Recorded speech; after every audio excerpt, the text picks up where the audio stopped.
Gurave Gaura Chandraya Radhikaya Tadale Krishnaya Krishna Bhaktaya Tadbhaktaya Namo Namaha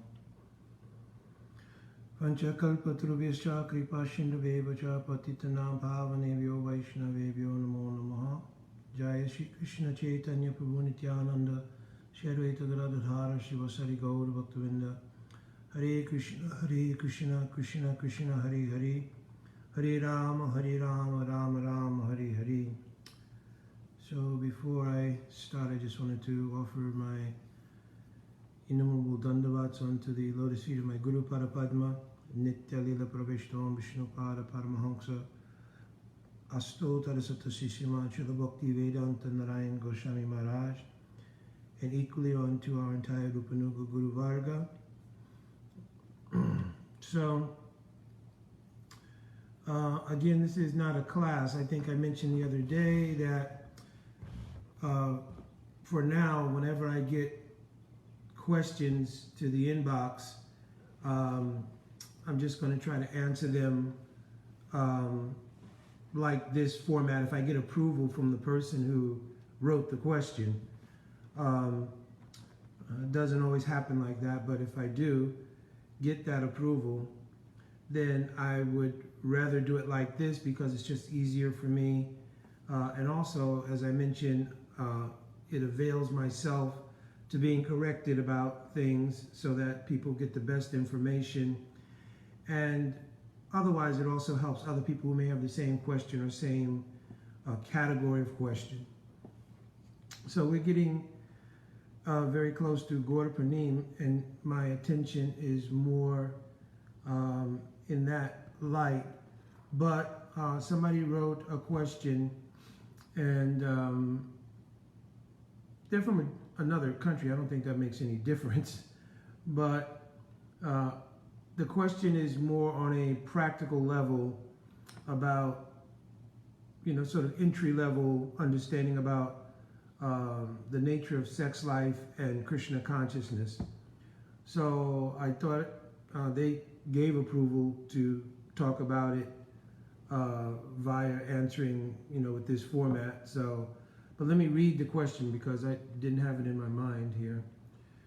So the first part of the question, and there was a little dialogue back and forth at first, but like I said, when the writing gets to be extended, then I usually say, hey, I can answer this, online via a video. So, why is celibacy required for bhakti? So that was the first part of the question, and there was some dialogue, and then I'll get to the next part. So why is celibacy required for bhakti? So I explained that celibacy is not mentioned as a requirement for bhakti. Celibacy, or the ability to take full control of our sensual activities, whatever it might be, eating, sleeping, procreation, the nature to defend ourselves, which is generated from false ego. I'm not speaking pragmatically here. I'm speaking just in the nature of the nourishing the false ego by the idea of always defending your posture and so forth. So those four kinds of things are generated in every species of life: eating, sleeping, mating, and defending. So in the human form of life, atato brahma jigyasya, the most significant quality of human life is inquiry into the absolute truth. When making an inquiry into the absolute truth and discovering that the absolute truth is the personality of Godhead, and that the nature of the soul's relationship is one of service to the absolute truth in the form of the personality of Godhead, then one looks at what means are best to do that service. So a life of detachment or renunciation, inclusive of giving up the tendency for sensual engagement, is helpful and nourishing to unfolding in the process of bhakti. It is not an absolute requirement that any jiva who does not practice celibacy cannot practice bhakti.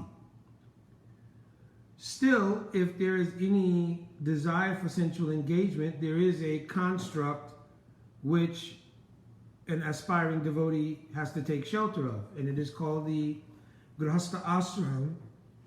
And in the Grihastha Ashram, and Grihastha Ashram means being duly married. In being duly married or living in the Grihastha Ashram for the purpose of the seva of procreating children, then one has an opportunity for service via the sensual engagement. So there was a second part that evolved from that, and I'll go ahead and read that, then I'll discuss a little more. Then the person said, because I mentioned that sex was for procreation, I'm going to explain that. But then the person asked, isn't sex between married people authorized even in scripture? And does it always have to be for procreation? So it is written in scripture that the purpose of sensual engagement is the procreation of children. And the reason is because the Lord himself, it is stated in Chaitanya Charitamrita, Shanksha Vibhinangsha Rupahana Vishtar Ananta Vaikunte Brahmananda Karena Vihar. Because the Lord participates in pastimes within the expanse of his creation, both in Ananta Vaikunta, which means the entire spiritual world, and also in the Brahmanandas. The Brahmanandas means the creation. So what pastimes does the Lord engage in within the creation? It is called Srishti Lila. What pastimes are those? So I had given another class describing somewhat that there's two categories of pastimes of the Lord within the Brahmanandas, or within the material atmosphere. One is when the Lord descends essentially to perform pastimes that are not performed in the Vaikunta. One example is the descent of Jai and Vijay, the Dwarapalaks or gate guards of Vaikunta, who descended particularly Samrama, Samritya, Samadhi, Anubhada Yoga. Third canto Bhagavatam mentions they descended strictly for the purpose of being absorbed in a mood of anger which was non-different from the Samadhi of Bhakti Yoga. So this is an important statement. They did not fall from the spiritual world, but they descended absorbed in a mood of anger, samramba, in order to provide a lila in which the Lord could taste Vira Ras. Vira Ras means the Ras of chivalry. There are 12 different Rasas. I'm not explaining all of these things now, but one Ras is called chivalry. So Jai and Vijay descended to the material atmosphere in which the Lord engaged both as Hiranyakasipu, Hiranyaksha, then Ravan and Kumbhakarna, and Shishupal and Dantavakra. And the Lord descended in the various incarnations from Varaha to Narasingha, to Sri Ramchandra Bhagavan, and of course Sri Krishna, in order to taste Viraras. Now that was prominently tasted in the form of in the form of Varaha and Narasingha Dev, and to some degree in the Alila of Ramachandra Bhagavan. So I don't want to get off track here. I'm just explaining in general that the Lord does have pastimes here, and he has pastimes here for certain reasons. So part of what happens when the Lord displays his pastimes here within the material jagat is that the conditioned jivas who have been anadi kal bada, means they've been bound from time without any beginning, they have an opportunity at that point, by hearing the wonderful pastimes that the Lord performs, to become freed from the material condition. So now back to our subject matter. So now what happens is that the actions of grihastas in their sensual engagement and procreation provides a facility for jivas to manifest within the creation and fulfill their karmic potential and have the possibility to hear the wonderful pastimes of the Lord, and by hearing these pastimes, they can be elevated to the unconditioned state or to the liberated state. So, of course, don't misunderstand that jivas are not the original genesis of other jivas, but they are the factor in which the jiva souls go from one lifetime to another to fulfill their karmic portfolio. It's explained in the third canto of Srimad Bhagavatam. Kamana Dhaivana Latrena Jantur Dehopapatiye Stri Uttamaveshta Pumsam Reta Karanasaya. That by the combination of the semen coming from any man entering the womb of a woman, then the jiva soul's karma, Dhaivana Latrena, means their karmic portfolio from one life to another is fulfilled. So this becomes then a service feature to Bhagavan, right? That can happen in the Grihastha ashram through sensual engagement. So Krishna says in Bhagavad Gita, therefore, Dharma Vivudeshu Kamosmi Bharata Shava. I am that sensual engagement which is not contrary to religious principles. So here, the standard of what is dharmic as far as sensual engagement is concerned is explained. So now, from that standard, any devotee according to their adhikar has to assess where they are. I'm not making value judgments, neither I think Sastra is making value judgments on any individual's karmic portfolio and where they are in their unfoldment in terms of dealing with the conquest of sensual activity and sexual energy. But the standard is what it is. It is set by relationship to service to Bhagavan, because the essential nature of the jiva's existence is that jiva swarup hoya Krishna are nitya das. They are nitya das. And nitya das, the quality of dasatva, is seva. The root word of bhakti is bhaj. Bhaj datu iti sevayam. Seva means the mood of serving Bhagavan. That is the essential quality of being das of Krishna. So if this is the means by which sensuality within the context of the conditioned souls can be used as service, then that standard is what it is, which means within the Grihastha ashram for the procreation of children. So there is really not another mechanism of seva. Therefore, any other engagement in sensual activity would come under Atma Indriya Prati Tarevanche Bhale Kaham. It will come under the idea of personal enjoyment, or kam, meaning lust, right? And therefore, it cannot be put in the category of service to Krishna, because the basis of service to Krishna is Krishna Indriya Prati Tare Premanam. So service towards praying to Krishna is Krishna Indriya, the desire to serve the senses of Krishna. So this is one verse from Chaitanya Charitamrita. So there is really no way around that reality.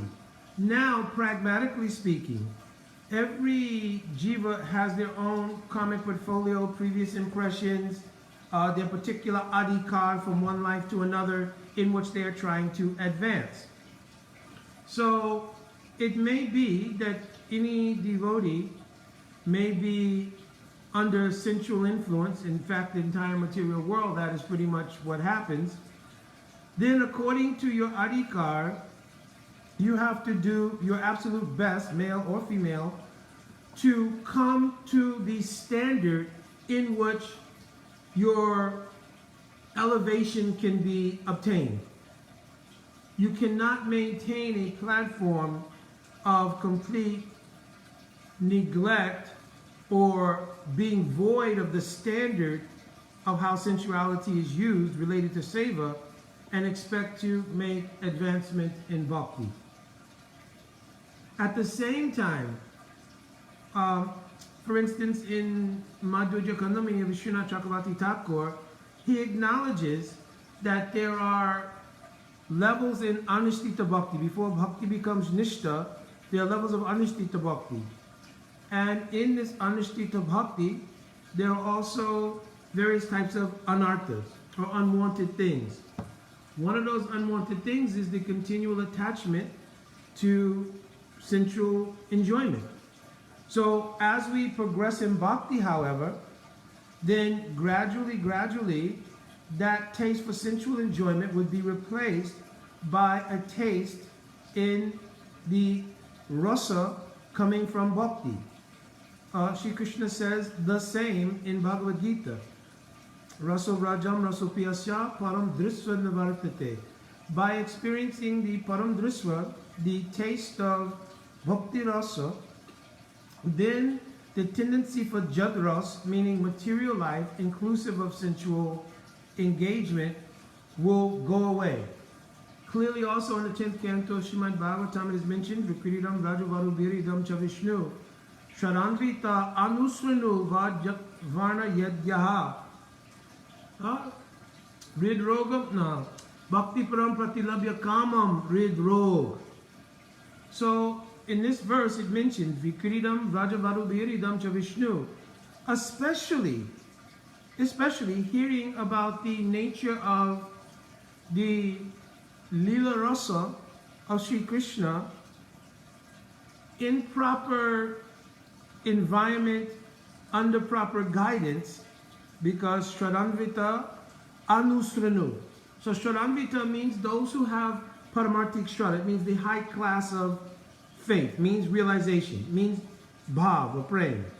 So hearing from a realized soul about the nature of Sri Krishna's pastimes, even his pastimes with the gopis, then by hearing that, anu means three things. Means continuously, for one. It means anugatya, following their orders, directions, and how they're living their bhajan life. So if you are following your Gurudev, and your Gurudev is living bhajan life, completely detached from sensuality and so forth, so on, and you're trying to do anugatya to that, then you would be following the same. And anu also means, anutva means with great humility, essentially. So hearing from realized souls with great humility, continuously following them under their guidance, and hearing the Harikatha of Krishna's desire and his engagements in transcendent relation with gopis, then Rid Rog, the disease of the heart, which is called kam, material lust, will be eradicated. So this statement is there in Bhagavatam. So if you want to find a way to begin to eradicate this, then under the guidance of Sudha Vaishnavas, hear the Harikatha, and also in context. It doesn't mean, okay, from tomorrow, I'm lusty, so I will go and hear the 10th canto of Srimad Bhagavatam. I'm not giving advocation or co-signing that. But if you will hear in context, in the proper kram, means the proper sequence, from realized souls, up to the point of Krishna's Rasa Lila Katha, etc., and following under the guidance of Sudha Vaishnava, then this promise is made in the Bhagavatam, that very quickly you'll become sober, means you'll become able to control the sensuality, right? Because the taste coming from Harikatha and from Harinam and from the Shakti coming from the heart of pure Vaishnavas whom you're serving, it will dissipate the darkness of the accumulated karmic background that's leaving impressions of sensuality in the heart. It may not happen overnight, but it will have its efficacy over the course of time. So, as far as how to deal with the idea of the standard, which is entering into Grihastha Ashram and having only sensual engagement for the purpose of the procreation of children, which is availing souls a chance to come into the world to fulfill their karmic portfolios for one. But if you are practicing Vaishnavas, then the souls that become attracted to the womb of a Vaishnavi these are souls who generally have sukriti from previous lives who are advancing more in bhakti. So it becomes even more of a service. So, our Srila Bhaktivinoda Thakur had 13 children. Among them, stalwart Mahabhagavat, Nitya Lila Praveshtam Vishnu Pada Paramahansa Sutta Sisima, Srila Bhakti Saraswati Thakur. So, this is the relationship between sensual engagement and the practice of bhakti. Outside of that, there really is no scope. At the same time, it is clear and understood in a practical sense that people are unfolding when they come to bhakti. People are not coming in day one and they're at a standard maybe like that. So in that case, then the needful has to be done to begin to work in such a way, if you have to have sensual engagement, that it becomes gradually less and less and less and less, and that it ideally operates around the standard. And if it goes beyond that standard, which is for procreation, then like everything else, you want to try to bring it under control.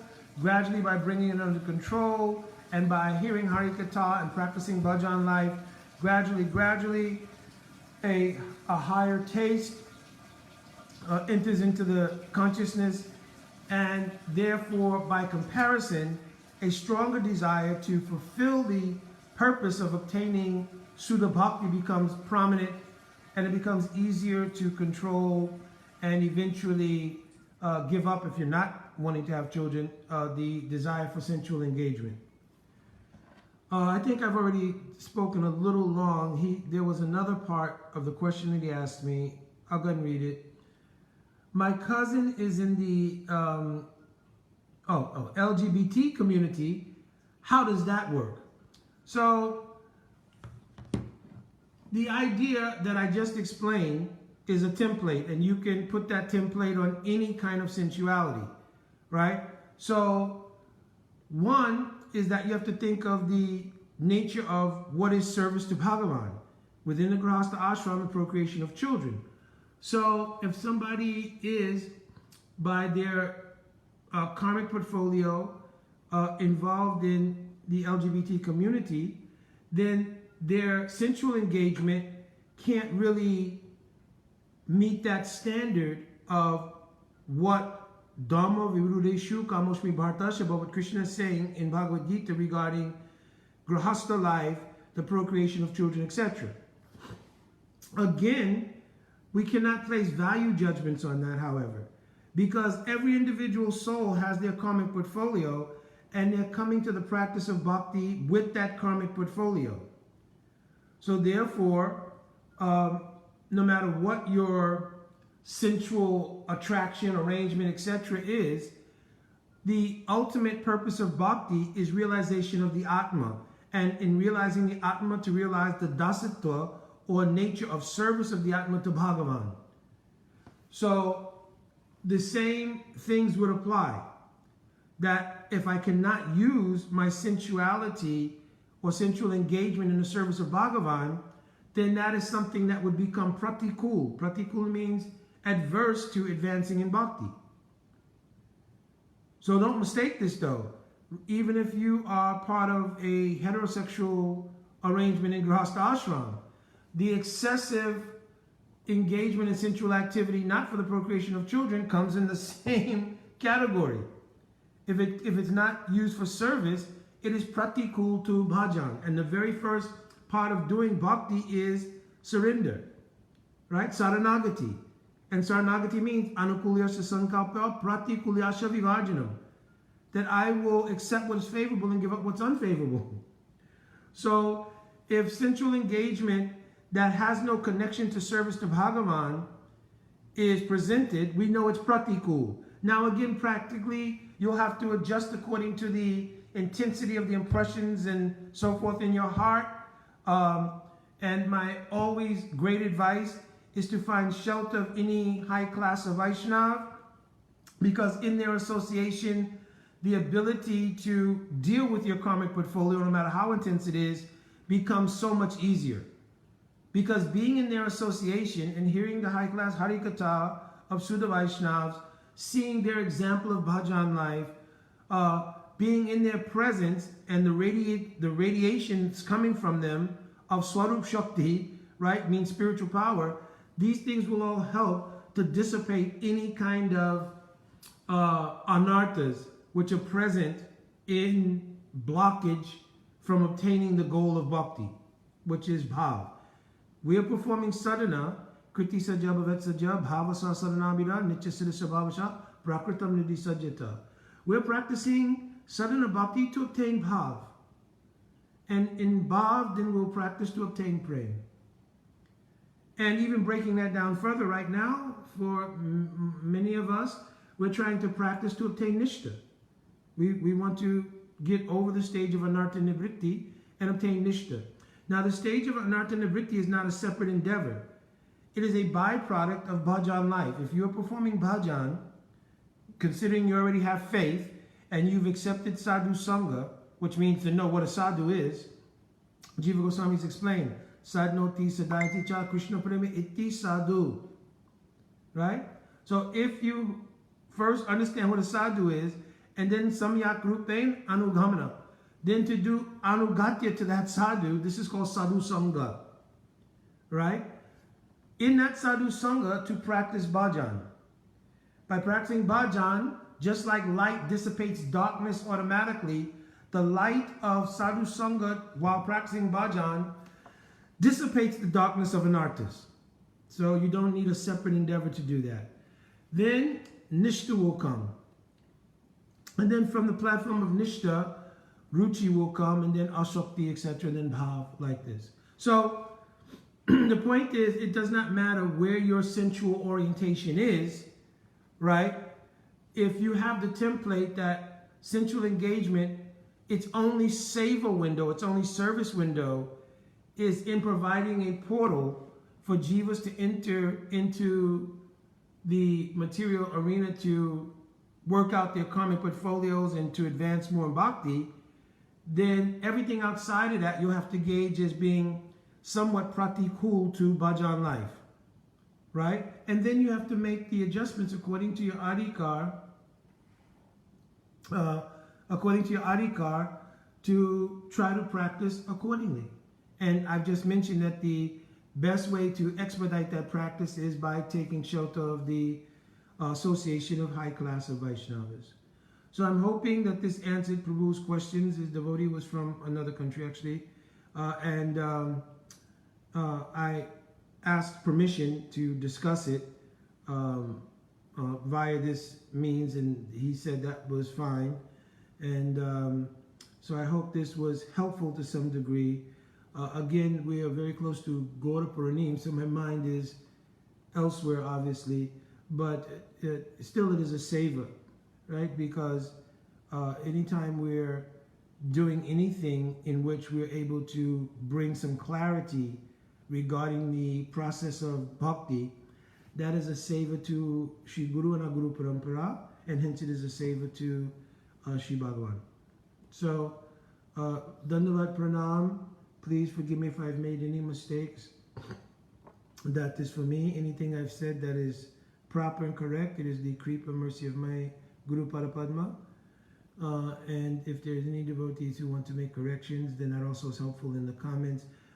Not debating. I don't want to create a whole chain of debate or anything like that. Just if there's some points of clarification and you have any sastra praman to back these things up. And another thing I don't want to do is I don't want to go down the road of giving value judgments to everybody. You know, anybody who does this is nonsense, anybody does that, I won't allow those things to be on the thread as well. Because the idea here is that there's a genuine interest in everyone, hopefully involved, to find the means and method to practice bhakti according to where they're currently situated. And then to have their adhikar raised by getting information which will help them, not demean them or criticize them, etc., etc. All right. And Dandavat Pranam devotees, Vanchakalpatarubhyascha, Kripa Sindhuvayevacha, Patitanam Pavanebhyo Vaishnavebhyo Namo Namaha. Jai Shri Radhe Radhe.